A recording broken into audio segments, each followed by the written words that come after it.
So we're about to start this class that is called self-development or growth, self-growth through Tehilim.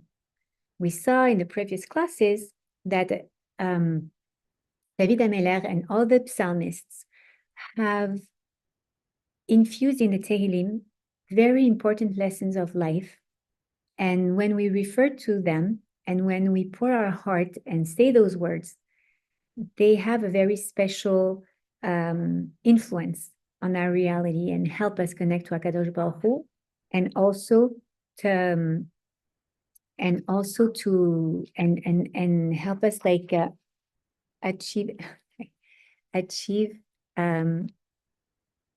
achieve get out of certain issues, okay, of situations. So now today we're going to dig into the first Perek Aleph, okay?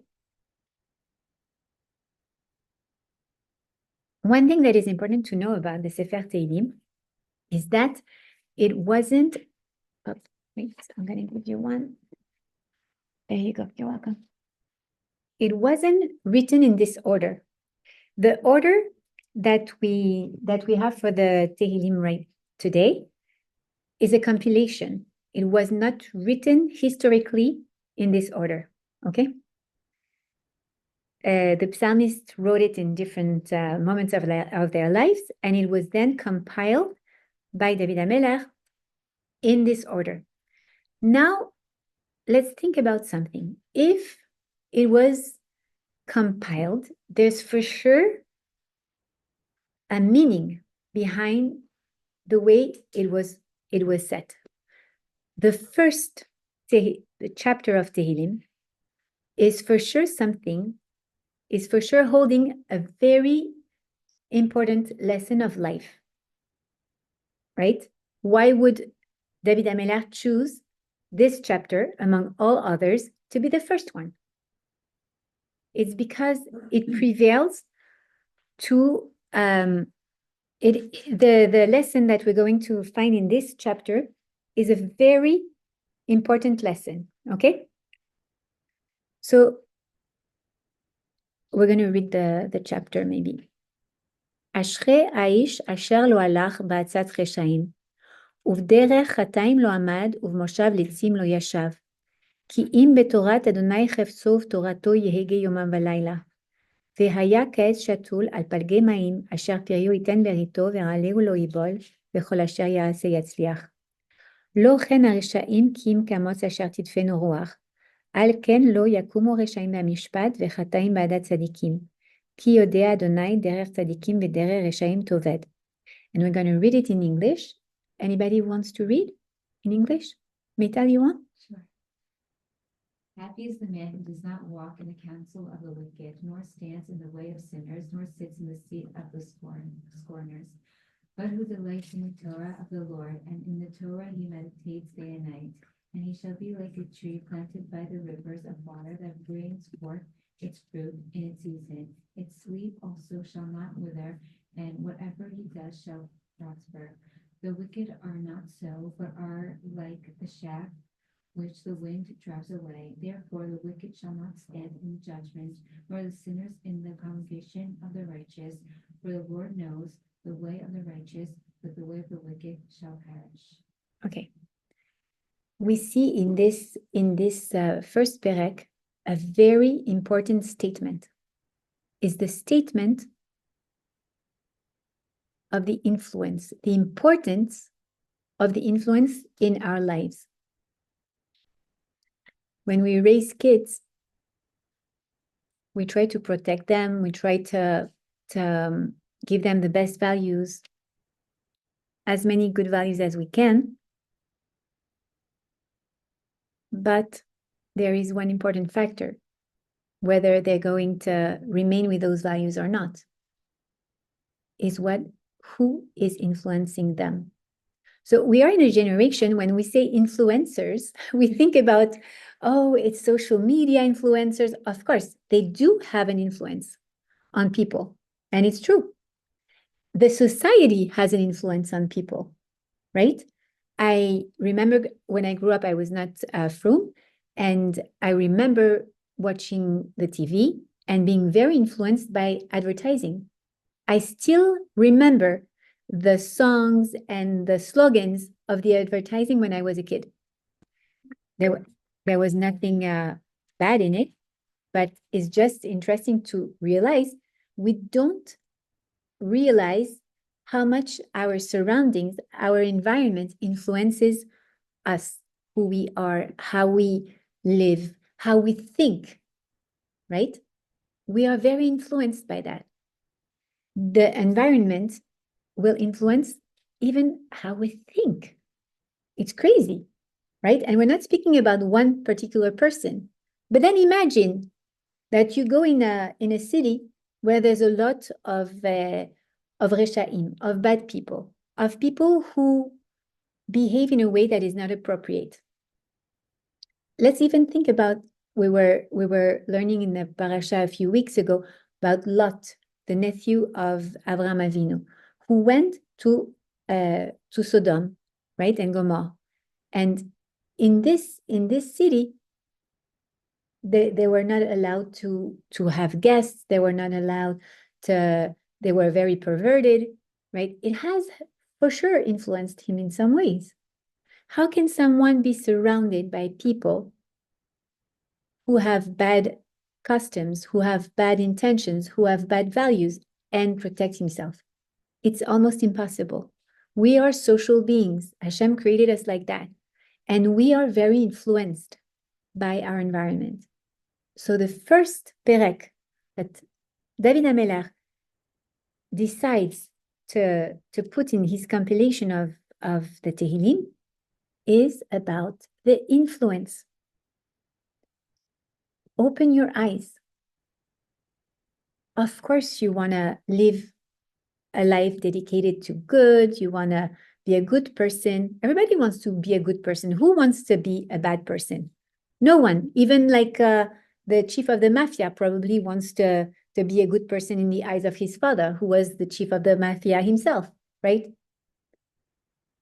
No one wants to be a bad person. Everybody wants to be a good person. But what is the system of value you evolve in? So it's very important to realize that. And it's a lesson in our lives that we have to make sure to be influenced by the right people. Why is it so important as women?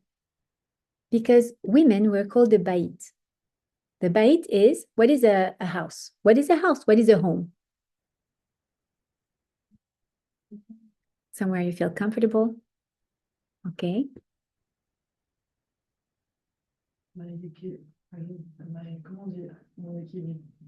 Your balance. Okay. But if you have to describe what is a house, a home, it's a safe place. It's a shelter, right? It's a shelter. A shelter is an abri. It means that it protects from the outside, right? That is a house. Why do we need to live in a house? Because the nature is tough. There's wind, there's cold, there's heat, there's rain, there's wolves, there's so many things that made us live in, oops, sorry, I have this number that keeps on calling, that made us live in protected environment. A house is a protection, is a shelter. So why is HaKadosh Baruch Hu calling us women bait? Because it is our power to protect. Who do we protect?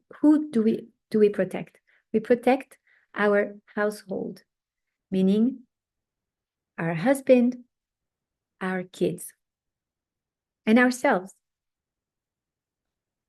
It's very interesting to understand that many times we see the femininity as a delicate, loving energy. Femininity is not about being delicate, loving energy. What is femininity? We said is to be mekabel.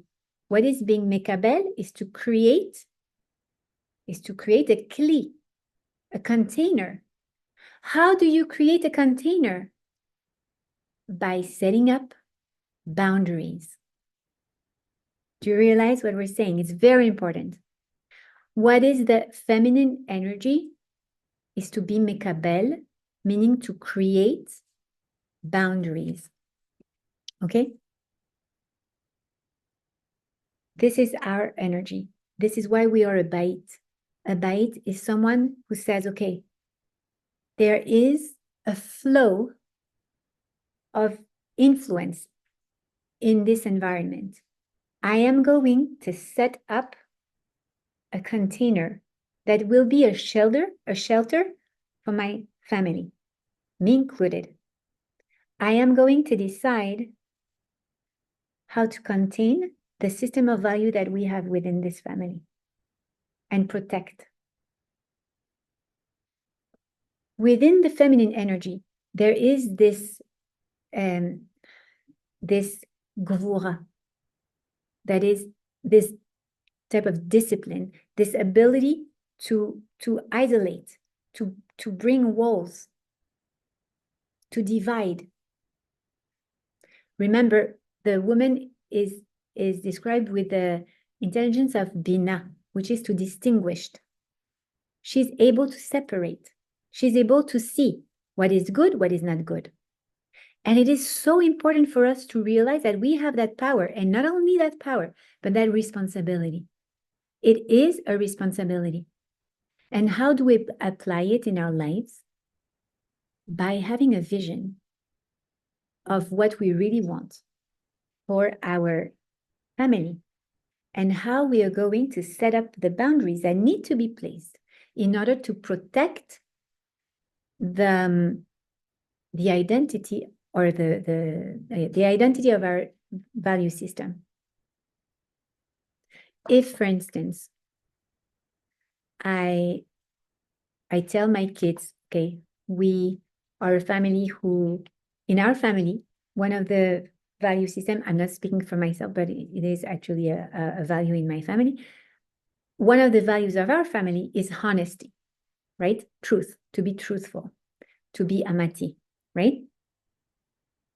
And I surround my kids with people who are not, and I let them in, and I don't explain to them, this is not who we are. This is the outside world. We are not like that. They will absorb that, and they will make it theirs. You understand what I mean? Yeah. So it is our role as women to, sorry, you don't see that, but I didn't realize that I activated some hands recognition. So when I do that or that, like it creates like a something on Zoom. Anyways, so David Ameller is reminding us, listen, as you're going to open that sefer, remember that the first lesson I want to teach you is the importance of influence. Being able to have the bina, to use your sense of distinction, to distinguish what is, yes, a good influence, what is not a good influence, and to create a separation. Okay? And it doesn't have to be a separation that is created out of violence, out of authority, out of strength. Again, we're using our feminine energy to create that. It's just creating a space for the other one to flourish, right? So we create that boundary. We make a healthy and safe space, and then they can flourish. And then our family can grow. And then my husband can be the husband that he has the potential to be. And then I can be the wife or the woman that I have the potential to be, because I have this space that is a safe space. And around, yeah, there are influences, but inside we're protected from that influence. It could be by realizing, okay, who do I have, for instance, like I'm going to give you an example. Some people when you grew up with them, they're very fun people, very nice friends. You grow up with them, you have a very good relationship, and then you don't see each other for some decades. It happens when you're my age. And then you meet them again. And you realize, oh, I don't have anything to do with that person anymore, right? And if you invite that person at your Shabbos table with your kids around, and she brings in her kids who have been raised in a very different way, you might be surprised by the influence one has on the other, right? I don't say that you should not invite anyone, of course not, but be mindful. Always create that shelter around. Let's say like, okay, we're going to have people at our, for instance, like there are some people you feel their energy is toxic. Those people, you don't need to bring them in your house. Why are you going to bring toxic people in your house? You can have a friendship, right, with someone, but you feel that when that person comes into your house, she's not friendly anymore. She doesn't desire your good anymore. Then don't bring her into your house. See her outside, because maybe that's someone that you have to see. She's part of your group of friends. But when she's in your house, you feel that there's an energy that is not healthy, that is toxic. Okay, so it's very important to realize that it is our responsibility as women to create that safe space. Okay.